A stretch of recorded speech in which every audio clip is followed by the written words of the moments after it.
Third number question है। इसे भी हमें क्या करना है, द्विघात समीकरण के सूत्र से सॉल्व करना है। ठीक है, तो देखिए यहाँ पे जो शुरू वाला जो पद होता है ये a का मान होता है, और जो बीच वाला जो होता है ये b का मान होता है, जो अंतिम वाला पद होता है वो c का मान होता है। ठीक है, यानी कि हम कुछ समय के लिए इस वाले पद को a मान लेते हैं, इस पद को b मान लेते हैं और इस पद को c मान लेते हैं। ठीक है जी, तो अब देखिए यहाँ पे द्विघात समीकरण का जो सूत्र होता है, यहाँ पर हम लिख रहे हैं minus B plus minus under root B square minus 4ac by 2a। ठीक है, यही आपका द्विघात समीकरण का सूत्र है।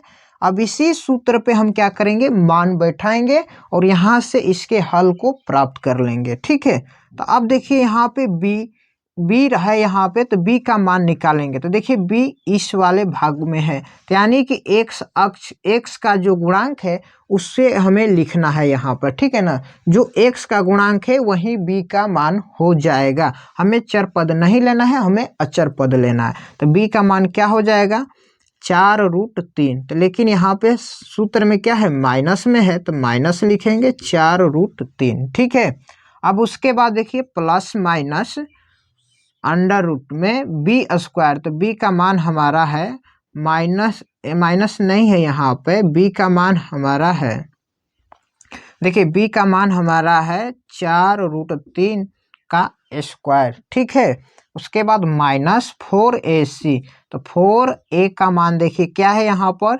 4 है, और c का मान क्या है यहाँ पर 3 है, तो 3 को रख दिया बटा में 2a का मान यहाँ पे 4 ऑलरेडी दिया हुआ है। ठीक है, अब देखिए यहाँ पे नेक्स्ट स्टेप में क्या करेंगे, अब -4√3 को ज्यों का त्यों लिखेंगे। ठीक है, प्लस माइनस, अब देखिए 4√3 का होल स्क्वायर करना है, यानी कि इसको हम यहाँ पर आपको समझाने के लिए लिख दे रहे हैं। अब देखिए यहाँ पे स्क्वायर है, तो इसका मतलब क्या, यानी कि जिस भी संख्या पे वो स्क्वायर लग जाता है उसका मतलब उसे 2 बार गुणा में लिखना है, जैसे कि 4√3 गुणे 4√3। ठीक है, अब पावर ये 3 होता तो इसे हम 3 बार लिखते गुणा में, समझ में आ गया ना। तब देखिए जो बाहर है उसे हम बाहर में गुणा करेंगे, कहने का मतलब 4 में 4 से गुणा करेंगे तो सिंपली हो जाएगा 16। ठीक है, और जो रूट वाला पद है उसे रूट वाले में ही गुणा करेंगे।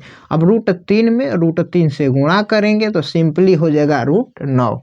ठीक है, अब देखिए यहाँ पे 16 गुणे √3 किसका, सॉरी √9 जो है किसका मान होता है, तो ये कहेंगे आपकी ये 3 का मान होता है। ठीक है, अब देखिए 16 में हम 3 से गुणा करेंगे तो ये आ जाएगा आपका 48, यानी कि 4√3 का होल स्क्वायर कितना आएगा, 48 आएगा। समझ में आ गया ना, तो यहाँ पर हमने लिख दिया 48 माइनस, अब यहाँ पर देखिए 4 में 4 से गुणा करेंगे होगा 16, और 16 में 3 से गुणा करेंगे क्या होगा, ये हो जाएगा 48 बटा में 2 में 4 से गुणा करेंगे ये हो जाएगा 8। ठीक है जी, अब देखिए नेक्स्ट स्टेप में -4√3 प्लस माइनस, अब यहाँ पे ये हो जाएगा 48 में से हम 48 माइनस करेंगे तो ये हो जाएगा 0। ठीक है, अब यहाँ पे बट्टा में हो जाएगा 8। अब देखिए हम इधर लिख रहे हैं, अब यहाँ पे हो जाएगा -4√3 प्लस माइनस, अब 0 का वर्गमूल निकालेंगे तो क्या होगा, 0 ही होगा। ठीक है, और बटा में 8 है तो सिंपली हम यहाँ पर 8 लिख देंगे। ठीक है, अब देखिए एक बार इसे हम क्या करेंगे, एक बार प्लस में लिखेंगे और एक बार माइनस में लिखेंगे। तो यहाँ पर हम एक बार प्लस में लिखेंगे और एक बार माइनस में, ध्यान से देखिएगा, -4√3 प्लस 0 बटा में 8। ठीक है, और इधर देखिए एक बार क्या करेंगे, माइनस में लिखेंगे, -4√3, यहाँ पे प्लस था फिर यहाँ पे क्या है, अब माइनस लिखेंगे, -0 बटा में 8। ठीक है जी, ध्यान से एकदम देखिएगा। अब देखिए ये हो जाएगा, यानी कि किसी भी संख्या में हम 0 जोड़ते हैं तो संख्या ही होगा। ठीक है, वही संख्या होता है, -4√3 बटा 8। अब इसे हम काट कूट करेंगे, 4 एकम 4, 4 दूनी के 8। अब यहाँ से ये निकल कर आएगा 4√3/2। ठीक है, अब इसे देखिए, यहाँ पे -4√3 में क्या करेंगे, -0 जोड़ेंगे, यानी कि माइनस माइनस हो जाएगा प्लस, लेकिन साइन माइनस का होगा, यानी कि जीरो भी जोड़ेंगे।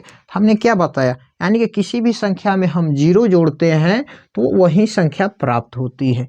तो यहाँ पे ये हो जाएगा -4√3/8। ठीक है, अब इस 4 से हम 8 को कटा देंगे, 2 बार में कट जाएगा, तो यहाँ से ये हो जाएगा -√3/2, यानी कि एक हल ये हो गया और एक हल ये हो गया। ठीक है, यानी कि इस क्वेश्चन का आंसर निकल गया। आई होप कि ये क्वेश्चन आपको समझ में आ रहा होगा। ठीक है, चलते हैं लास्ट क्वेश्चन की तरफ, यानी कि 4 नंबर क्वेश्चन की तरफ। अब देखिए यहाँ पे 4 नंबर क्वेश्चन है, 2x² + x + 4 = 0।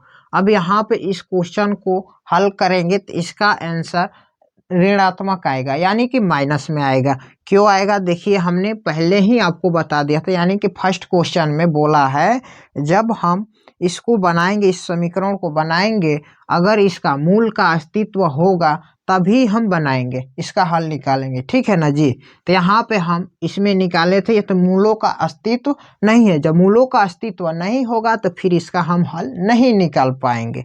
तो देखिए यहाँ पे फिर से आपको हम दिखाएंगे कि मूलों का अस्तित्व है या नहीं है। तो देखिए मूलों का अस्तित्व चेक करने के लिए हम फार्मूला लगाते हैं विविक्तर का, यानी कि D = B² - 4AC। ठीक है जी, तो अब देखिए यहाँ पे ये वाला मान A होता है और ये वाला मान B होता है और ये वाला मान C होता है। ठीक है, तो B का मान क्या है, यहाँ पे x है, तो x में क्या छिपा है, 1, यानी कि 1 का स्क्वायर करेंगे -4 × A का मान क्या है 2 और C का मान क्या है 4 है। ठीक है जी, अब 1 का वर्ग करेंगे, ये होगा 1।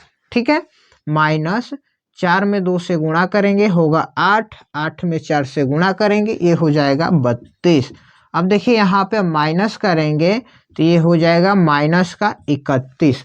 यहाँ पे D का मान क्या आ गया, -31 आ गया, इसलिए ये क्या होगा, मूलों का अस्तित्व नहीं होगा। हमने बताया था मूलों का अस्तित्व कब होगा, जब D का मान 0 आ जाता है या D का मान प्लस में आता है। मान लीजिए कि +5 या +25, जो भी कोई भी अंक हो, यानी कि जो भी संख्या है प्लस में आता है तो वो मूलों का अस्तित्व होता है। ठीक है, अगर जब भी माइनस में आ जाता है वो मूलों का अस्तित्व नहीं होगा। जब मूलों का अस्तित्व नहीं होगा तो उसका हल भी हम नहीं निकाल सकते हैं। ठीक है, आई होप कि ये क्वेश्चन आपको समझ में आ गया होगा।